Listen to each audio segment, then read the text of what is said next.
right, so let's start with the first story. Okay, so we're going to be reading some Am I the A-hole stories today. I hope you're really excited about them. Do like and subscribe for more, and I look forward to hearing from you guys. Let's chat down below. It's so important to do that because I like chatting.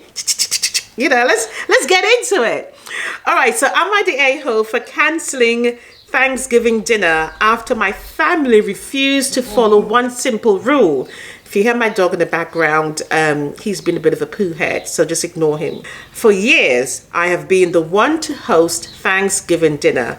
I actually love cooking and bringing everyone together. She sounds like me because I love hosting as well. But this year, my youngest child has a medical condition that weakens their immune system. So the doctors advised us to be very cautious about contact with anyone showing symptoms of a cold or flu. That's fair enough. So I made one simple rule, a simple request in our family chat. If anyone felt sick or had cold symptoms, please skip dinner this year. I didn't think it was a huge ask, just a small precaution for my child's health. But when I brought it up, a few family members got upset. I'm going to keep it zipped for a minute. They said they couldn't just miss Thanksgiving over a small cold, and that I was overreacting. Some even joked that if anyone sneezed, I'd throw them out of the house. I tried explaining, but no one seemed to take me seriously. After a lot of back and forth, I decided to cancel Thanksgiving dinner at my place and told them they could gather somewhere else if they wanted. Now, several family members are angry, saying I went too far and that I ruined Thanksgiving with an absurd rule. Others think I'm punishing everyone just because they didn't follow my demands. Honestly, I was only trying to protect my child, but now I feel guilty. Am I the a-hole for canceling dinner instead of risking someone coming sick? No, you're not. Your child health and safety comes first. Actually, I think your family is kind of the a-hole, to be honest. Ideally, what somebody should have done, but before I go there, how do you explain to them the seriousness behind making that request? If you hadn't told them, I think you were at fault. Yeah, because at the end of the day, you say that for years you're the one who's been hosting, and you know, you couldn't do it because of your son or daughter this particular time because they were very fragile while being ill. So I think if you didn't tell them, you're at fault. However, I think your family is a bit of a nut jobs, really, to not even consider it and to be joking about it. So I don't think you should feel bad, but you're not the a-hole for canceling. They did not take you seriously, nor did they respect your rules. At the end of the day, it's your home. So if they cannot respect that rule, yeah, as well as making sure that your child is safe, then to be honest, they're a little bit selfish. They came across a bit selfish for me. That's my personal opinion, you know. But let me see what Reddit has to say. It says, not the a-hole, plenty of time anyway for them to come up with a new plan. Absolutely. Someone else could have, you know, decided that they will do the the Thanksgiving dinner, but I guess I can tell you why they didn't, because number one, it's a lot of work. Number two, your cooking is probably damn well good because nobody else can probably touch you. So they thought, I don't want to go through the hell of organizing Thanksgiving dinner. So, you know, they prefer to come by you and eat and get served really nice food and, you know, just go home and while you do all the washing up. So basically, you're not the a-hole at all. They are. Let's see what somebody else says. If parents never went out when their kids were sick, they'd never leave the house. A sentence I'll always remember verbatim. It's stupid and not true. My kids are hardly ever sick, but if more people stayed, the fuck home when they were sick, there would be fewer sick people. That's very true. That's one thing I actually hate. I hate when you're in the working environment and somebody comes in ill. Why would you do that? Stay the hell home. Stay home. because we don't want everybody else ill. I hate getting the flu. I absolutely hate it. It's the most disgusting thing ever, and it really weakens your body. So if somebody is ill, why would you want to come to somebody's home? That's just downright disrespectful. But that's my opinion, and it matters. All right, so I guess most people are actually saying she's not the a-hole here. Am I the a-hole for refusing to let my ex-wife take our daughter on a lavish vacation because I think it's unfair to our son? My 35 male ex-wife, 32 female, and I divorced 2 years ago after a rough split. We share 2 kids, a 12-year-old son and a 9-year-old daughter. My ex has always been the fun parent while I handle the day-to-day stuff. She recently got engaged to a wealthy guy and has been spending a lot of money on experiences for the kids, which I get, but it's starting to create issues. Are you being jealous? Sounds like it already. Here's the problem. My ex announced she's taken our daughter on a trip to Paris. Just her and her daughter, not our son. When I asked why, she said, why? When I asked why, she said it was a bonding experience because our daughter loves art. Hold on, how old is the daughter again? The daughter is 9. Okay, bit young. Okay, let's continue. When I asked why, she said it was a bonding experience because our daughter loves art. And this was her way of making up for time missed when she was young. I get that. But I see how hurt my son is by it. He asks why he isn't going, and she brushed it off, saying she'd take him somewhere today. She'll take him somewhere someday, sorry. I don't think that's fair. I think both kids should have the same experiences or it'll cause resentment. I told her it wasn't okay to just leave him out, especially after he's already been struggling with the divorce and feeling like he's less loved by her. That's tough. I then took a step further and said if she goes through with this, I'll file for full custody because she's emotionally neglecting our son. She's now furious, calling me controlling and saying I'm punishing her for moving on and having the means to provide better experiences for the kids. She accused me of wanting them to be miserable just because I can't afford the same. That's not true. I just want both kids to feel equally valued. I totally agree with that. She's still planning on going and I'm digging my heels in. The kids don't know about the custody threat, but my family thinks I'm overreacting and should let it go. Am I the asshole for trying to stop this trip? I think threatening her in that way is wrong. I don't think it's fair to actually threaten that with her. I don't like what she's doing though, to be honest. I think what she could probably say, my dog is moaning. Jackson, what's wrong? Come here. Come on. Let me show you my little doggy. Come here. Say hello. What you moaning at? You're not getting any attention? I'm reading stories. Say hello to the camera. What do you want? Huh? You can't stay here. All right. I'll spend some time with you. Give me 10 minutes. All right. Yeah, I do feel that it is a bit unfair for her to do that because children have a way of receiving messages when it's not intended to make them feel isolated or blamed in any way, shape or form. And I think that's how he's feeling. The ideal thing for her to do would be to have a chat with the son and say, I will take you on the next trip. Where would you like to go so that we can have a bonding experience? At the same time, though, she could still take him, and bond with both of them, rather than, or when they have to go to art, if the son is not interested in art, he can stay at the hotel or wherever it is, and you take your daughter out. So I just do feel that she's coming across a bit of the a-hole there, to be honest. And I think she's not doing it well to have a good relationship with her son. But let's see what Reddit has to say.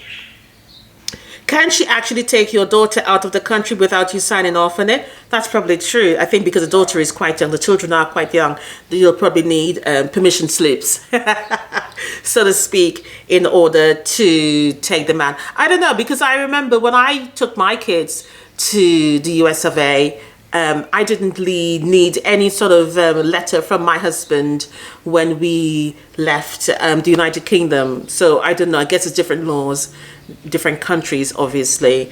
But yeah, I didn't need anything. So it depends on what state she's actually in. My wife took us on a trip to Cuba and had to stay behind for work. I wrote a formal letter approving that she could take him, and she bought our marriage papers and his birth certificate and, of course, passports. So I guess it depends. I mean, I wouldn't want to do that, I think, because that will cause, I think, further disruption in the family. You know, so I think probably a sit-down meeting might be the best. Or put your foot down and say, well, if you can't take one, you're not taking any.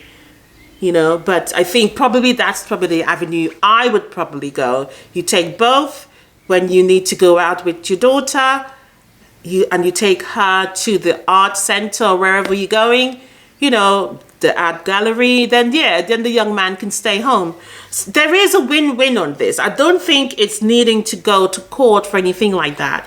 I think as adults, you guys got to take your emotions out of it and sit down and talk about it in an adult manner so that the kids are not impacted. Sometimes I think adults get their emotions involved too much. And I think here the ex-husband is coming across a bit emotional in the sense that he feels that the young man, or his son, I should say, is going to be isolated or feel jealous. And you don't want that, having that sort of experience with kids.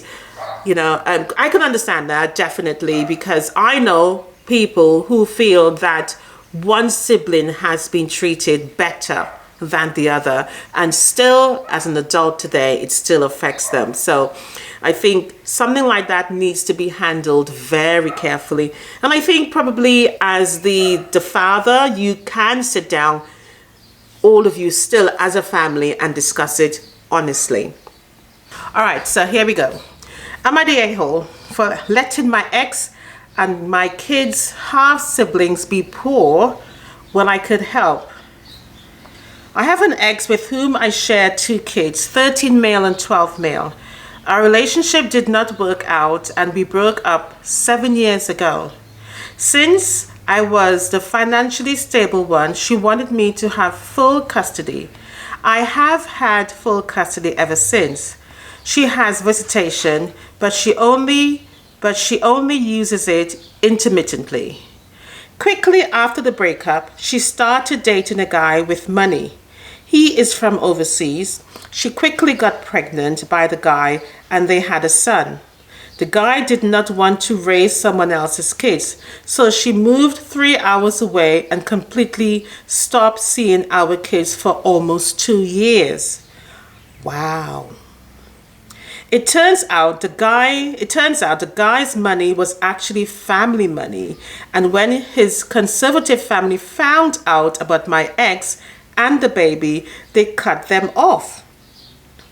Also, their son had some developmental issues. She got pregnant again, and a few months later, her boyfriend left and returned to his home country.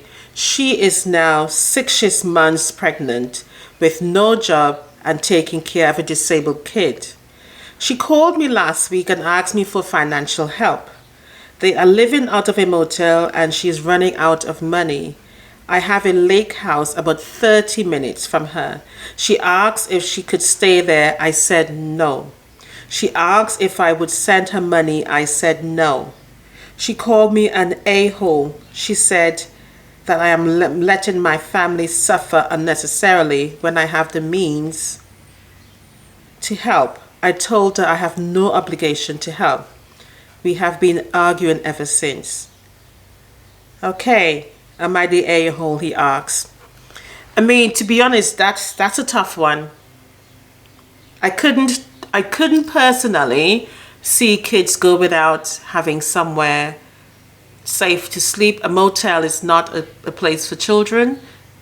And to be honest, she should really be trying to get money from the ex, the boyfriend. But if he's going back to his country, that's a really far-fetched job. Also, she would need finances to track him down to pay for those children. So ideally, she hasn't got the money to do that. Okay, but there is an update. So let's have a look and see. A few days after the post, I told my ex I would only respond if it was specifically about our kids. Well, she completely ran out of money about 10 days ago. She tried to squat in the motel. Police were called, who then contracted CPS, and her kid was taken into CPS custody. I wish I had a better update, but that is it. Wow. Oh my gosh, this one has kind of left me kind of speechless, because it's hard. It's hard when children are involved and there's poverty. You know, I personally think he could have tried to help. You could have. If, you know what, sometimes you just got to be a good human. You know, rather than, people make mistakes, and sometimes you don't need, not sometimes, you just don't need to punish people because of their mistakes. We all are humans, and I feel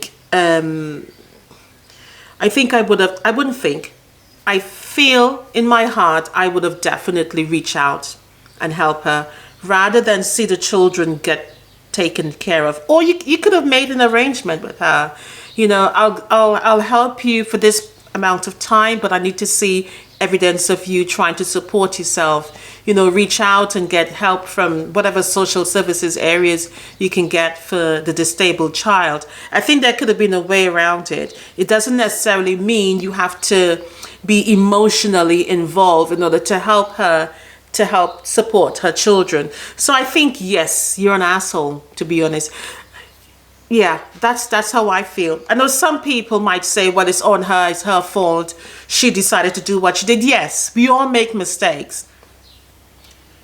But because there are young children involved, and now the kids are being taken away from her, I think there was no need for it to be going down that route. I think that was on you, really. You could have avoided that. And I think the reason why you're asking, because you know deep down you should have forgiven her, let it go, and support the children. Not so much for her, but for the children.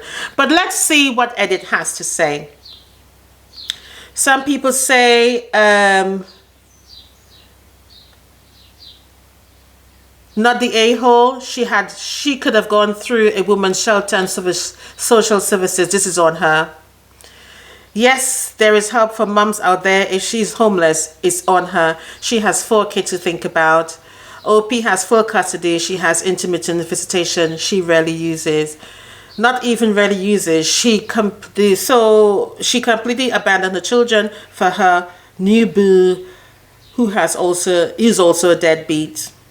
Correct.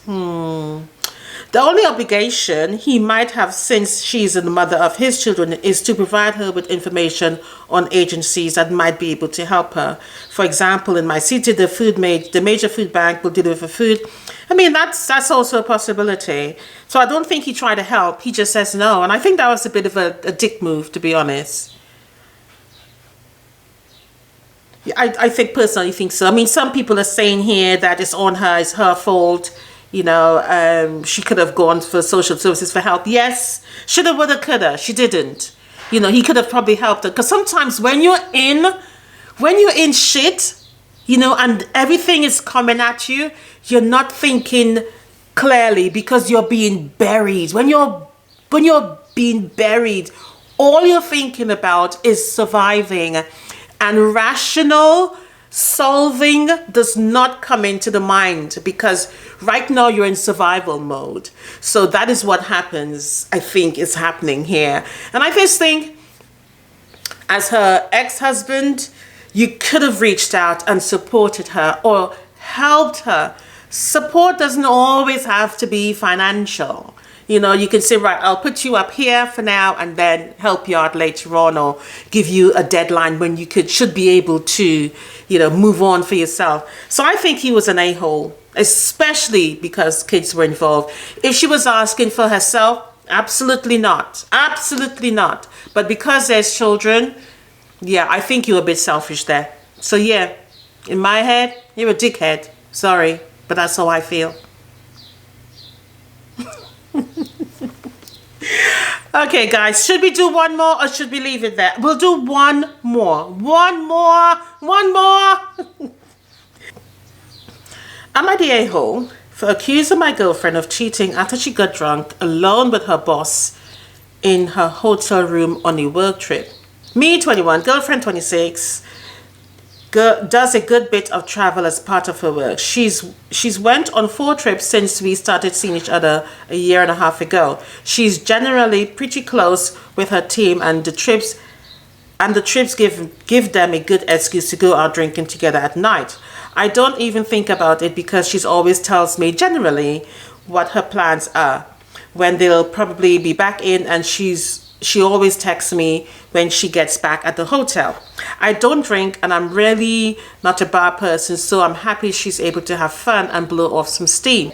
So Thursday night she texts me that she's probably be going out. No worries. But that was the last text I got from her that evening. I sent her a couple of texts, asked her what she ended up having for lunch, sent her a pic of the cat, and got no response. I went to bed with no text, but it's not super uncommon for her to be late getting back, so I wasn't really concerned. As I said, even if I'm asleep, I'll still get up, I'll still get the text, so I see it in the morning. But the next morning, nothing. I text, nothing. I called on my way to work, nothing.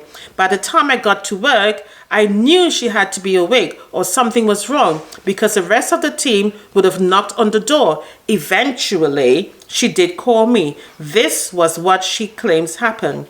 After the team got back to the hotel, some of them wanted to keep drinking, my girlfriend included. So her 2 other employees and her boss went to my girlfriend's room to hang out.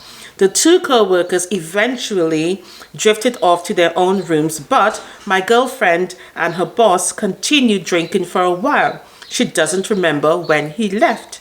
Probably around 2 or 3, she claims she did text me, but there was a message sent failure and she didn't notice, which is plausible. The hotel has very bad coverage. This is all the information I have because she's being shady about this. I had to proud to tell for her to tell me what she did, and she started to get upset the longer I kept the subject going. Her main point seemed to be: 1, I don't drink or go out with co-workers, so I have no reference point of this kind of social interaction. 2, why would she admit to being drunk alone with a guy at all if she did something wrong, which I suppose both are true. But any more questions which pretty much stonewalled. Eventually, she point blank accused me of accusing her of cheating on me and got upset about that. To be clear, I don't really think she cheated on me. I did not accuse her of doing so. But I find it frankly bizarre that she's acting like nothing unusual happened. It was fucking awful driving to work and hearing her phone ring out and worrying. But she had to have been awake because she was already at the conference center when she called me. What was she doing? Staring at the phone? Why wouldn't she call me when she woke up? It's been icy then. She'll be back in town tonight. We've been talking normally, but it's so awkward and tense.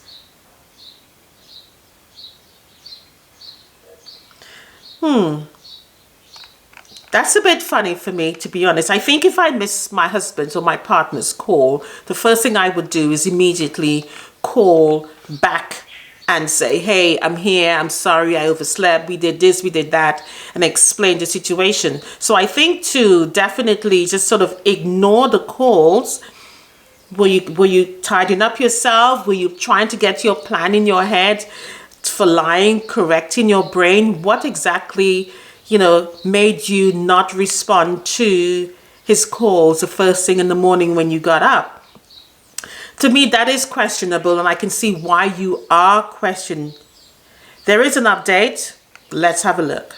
I really, really hope that once we actually got to speak to each other in person, all of this would clear up. Neither of us are the best phone talkers or the best texters. So I was really praying that I just missed something or she missed something in her recollection, or there was something, some bad misunderstanding somewhere. But from what little details I can get, that doesn't seem to be the case. She did, in fact, drink with her boss in her room.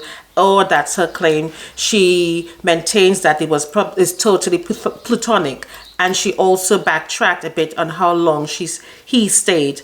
Now claims he probably left around 1 to 1:30. She did finally admit that the optics at least were awful. She seemed to understand that it's inappropriate and why I would be upset, and that but that doesn't mean she's taken any responsibility for it. There are excuses for everything. The crux of her argument seems to be that A, I have no reason to distrust her, and B, yes, it looks bad, but she's in non-traditional field. She's in a non-traditional field and workplace. And again, I don't go out with workers and drink, etc. So I have no reference point and misunderstanding. She keeps bringing up this, and it's beginning to really bother me. As if me going out would suddenly make me cool, and everything that happened here he would understand. Okay. I asked how she would feel if I drank and hung out alone with my single female boss, and she shrugged and said it would help my career. Total horseshit. I knew she'd be upset. I did look at her phone. We know each other's passcodes. Open phone policy, though I've never really snooped. And the texts between her and her boss are normal. They are friendly, but she's friendly with everyone. There are no texts about that night, but there really wouldn't be, considering they're together the whole trip and stay at the same hotel. They will have just talked in person. I feel like I have a whiplash. She's not perfect. She's always been pretty respectful of my feelings and never ever pulled anything close to this. She moved into my apartment 6 months ago. We've really started to build up our life for ourselves, and now everything just feels so ugly and awkward. I'm not sure how to move forward. I think the best case scenario is that she did something enormously stupid and hurtful, and her pride isn't letting her apologize. I still don't know that I believe the worst case scenario. I suppose there's not much new info, but for those hoping it was just a misunderstanding, well, I was too. And it isn't, unfortunately. Thanks for everyone's comments. I really do appreciate it. I have nobody to talk to about this. It sucks. All right, this is what I feel. I think probably a bit of kissing and cuddling went on. I'm not sure if actually sex took place, but definitely kissing and cuddling. If sex took place, she's really hiding it. I would probably lay the ground rules down, and have a serious conversation with her, rather than trying to have a sort of a gaslighting conversation of blaming here. I think I would definitely have a serious conversation rather than an argument, because there's a difference. If you're attacking somebody, then they would feel a sense of defense. But sometimes you can play it cool and get the information that you actually want. Just by reaction, observation of the person's body language, so I would play it cool. But let's see what Reddit has to say. Somebody said, not the a-hole. Cheaters lie, justify, and manipulate. They are rarely good at it. They rely on their aggrieved partner's self-delusion. You never wanted your girlfriend to cheat on you. That's why you still can't face the fact that it's a possibility. All of this, I don't think the worst happened. Bullshit is coming from a place of willful blindness. Going out drinking doesn't explain why she was alone in her hotel room with another man. It does explain why her communication deviated from well-established patterns in the precise moment. That is what I have the issue with. She knows that too, which is why she came up with the message failure story.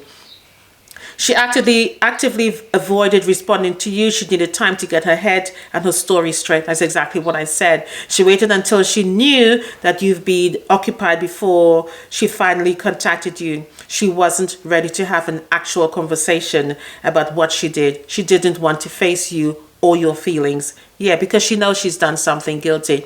Whether or not sex happened, as I said, I don't know. But I know something happened. Because when alcohol is in play. Reality thinking, rational thinking, well-behaved thinking goes out the door. She's a fool, though, to find herself in a situation like that, because something like that, never good come out of it. Never, you know. So the person here says, my advice is to dump her. I don't like feeling like this. I don't want these doubts and the anguish in my life. Your choices have caused all of this. My choice is to end it so that I don't have any feeling like this anymore. So he's advising him to do this. Serious conversation is needed here. So is it whether you give her another chance or you monitor her behavior and see how she acts from now on.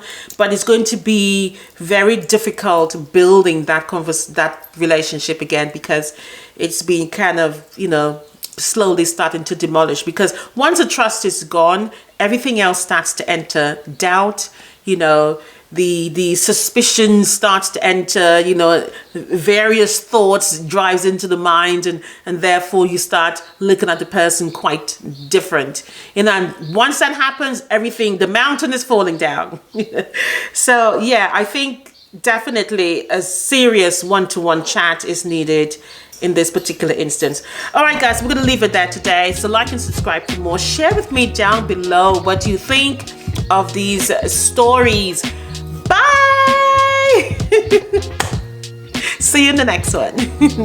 Subscribe!